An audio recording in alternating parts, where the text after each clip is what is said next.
نحمده ونصلي على رسوله الكريم اما بعد فاعوذ بالله من الشیطان الرجیم بسم اللہ الرحمن الرحیم۔ ثلاثی مزید فیہ کے ابواب کی خصوصیات ہم نے ایکسپلین کی تھیں اور وہ بھی سلسلہ جاری ہے۔ ایک خصوصیت ہے ابتدا، اور یہ کون کون سے ابواب میں آتی ہے؟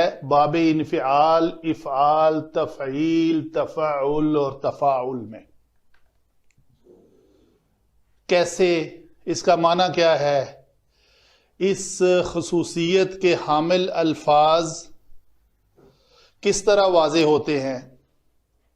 یقیناً ابواب کی خصوصیات جو ہیں کسی لفظ سے ڈرائیو کرنا، نکالنا، یہ علماء کا ہی کام ہے جو اپنے وسیع تر علم کی بنیاد پر قرآن اور حدیث کی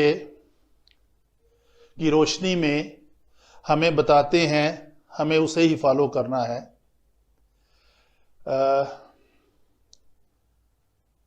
یہاں پہ میں ایک بات واضح کرتا چلوں، میرا جو پچھلا لیکچر ہے اس میں باب تفاعل میں تبارک کا لفظ کا میں نے مشارکت کا لفظ استعمال کر دیا تھا، جو کہ غلط ہے، وہ نہیں ہونا چاہیے تھا، میں رجوع کرتا ہوں اس سے۔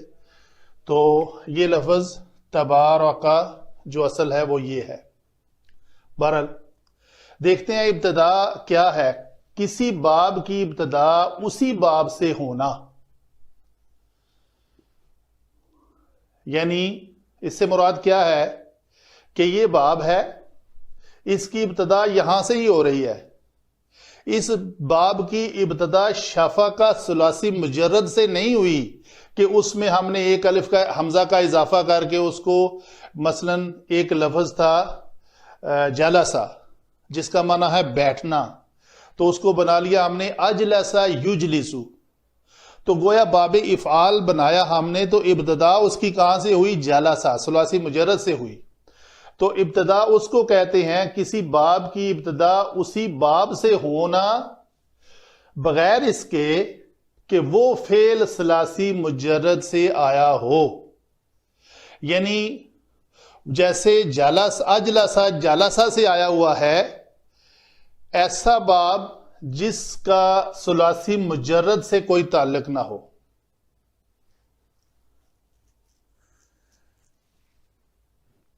یا دوسری بات، وہ معنی جو اس باب میں لیے جا رہے ہوں ثلاثی مزید فی میں، وہ معنی ثلاثی مجرد میں نہ ہوں۔ دوبارہ پڑھتا ہوں، وہ فعل ثلاثی مجرد سے آیا ہو بغیر اس کے، یعنی ثلاثی مجرد سے نہ آیا ہو، اور اگر آیا ہو تو وہاں وہ معنی نہ ہوں جو ثلاثی مزید فی میں ہے۔ دیکھتے ہیں کیسے۔ مثلا ایک لفظ ہے انطلق، تو انطلق کا لفظ جو ہے مثلا آتا ہے سورۃ الکہف میں، فانطلقا، انطلق پس وہ دونوں چلے۔ تو یہ جو چلنے کا معنی ہے وہ ایک مذکر چلا، انطلقا وہ دونوں چلے۔ تو جلسہ اجلسہ کی طرح یا قطع انقطع کی طرح اس طلقہ کا لفظ ثلاثی مجرد میں معنی ہے تو صحیح، لیکن کوئی اور معنی ہے، طلاق دینا معنی ہے، علم الولادہ اس کا معنی ہے، مختلف معنی موجود ہیں ڈکشنری میں، لیکن اس کا ان چلنے کے ساتھ کوئی تعلق نہیں ہے۔ دوسرا لفظ لیتے ہیں اشفق۔ اشفق کا لفظ باب افعال سے ہے، اشفق یشفق اشفاقا، تو یہ لفظ اگر اس کا ثلاثی مجرد لیا جائے تو یہ معنی ہے مہربانی کرنے والا، شفیق، مہربانی کرنا۔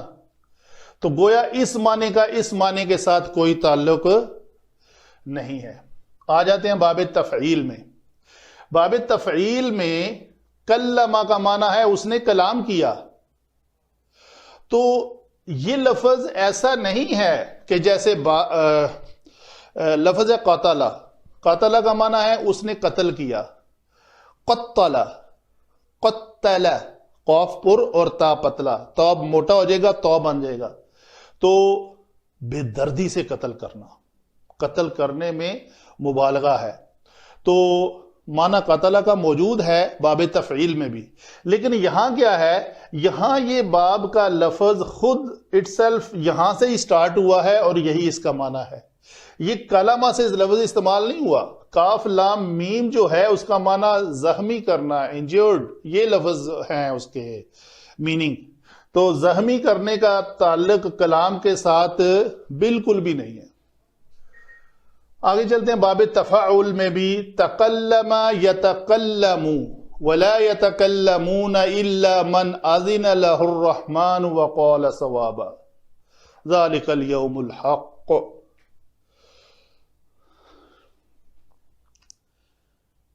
کلم اللہ موسیٰ تکلیما، یہاں پہ بھی وہی لفظ ہے. کلمہ کا معنی زخمی کرنا ہے، لیکن یہ باب تفاعل سے استعمال ہوا ہے. باب تفاعل میں ایک لفظ ہے، کثرت سے قرآن پاک میں یوز ہوتے ہیں لفظ، اور اسی باب مفاعلہ سے ہی آتے ہیں. مبارکن، تبارک الذی بیدہ الملک وہو علی کل شیء قدیر. تو اس کا معنی کیا ہے؟ بہت بابرکت ہے وہ ذات. تو جب یہ بارکہ تھا تو اس کا معنی ہے اونٹ کا بیٹھنا، ٹو نی ڈاؤن. یہ اس کے معنی کا اس معنی کے ساتھ کوئی تعلق نہیں ہے. تو یہ ایک خصوصیت ہے ابتدا جو ثلاثی مزید فیہ کے ابواب میں سے ان 5 ابواب میں آتی ہے.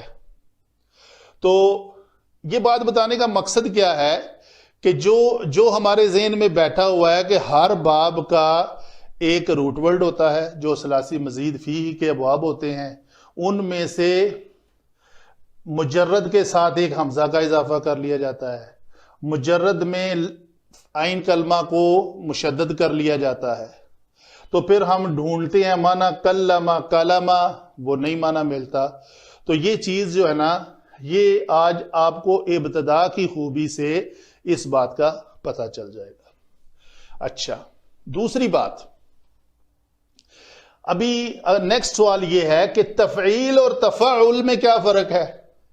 یعنی یہ ابتدا کا جو ہے خوبی وہ تو چلو دونوں میں استعمال ہو گئی، لیکن آگے جب کلمہ استعمال ہوتا ہے اس وزن پر اور اس وزن پر تو ان میں کیا خوبی ہے؟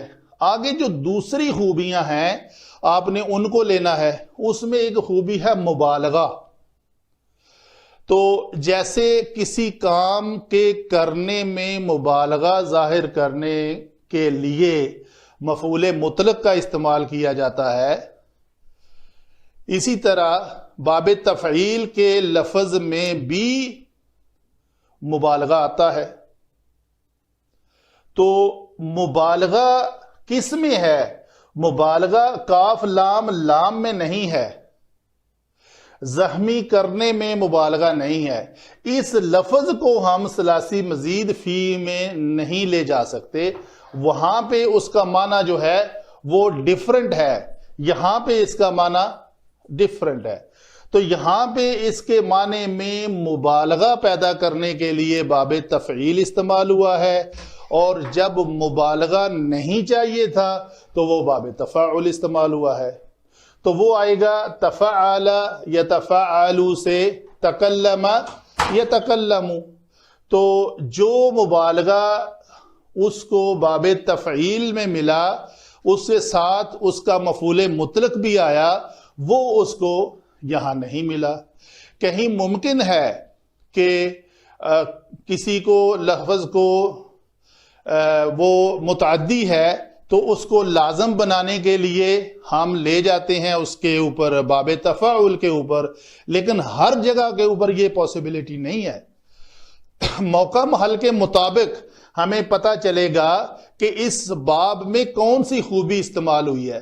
مثلا تعلم القرآن خیرکم من تعلم القرآن وعلمہ. تو کیا ہے یہاں پہ؟ تعلم اس نے سکھایا، وعلمہ اس نے سیکھا، تعلم القرآن جس نے قرآن کو سیکھا، وعلمہ اور اس کو آگے سکھایا. تو یہاں پہ تعلم القرآن اس نے قرآن کو سیکھا. تو وہ دوسری جگہ پہ کیا ہے؟ علمہ اور آگے اس نے سکھایا. تو گویا وہاں پہ اس کی خوبیاں عین لام میم کی وجہ سے وہ وہاں پہ مختلف ہیں اس کلمہ اور تکلمہ کی نسبت.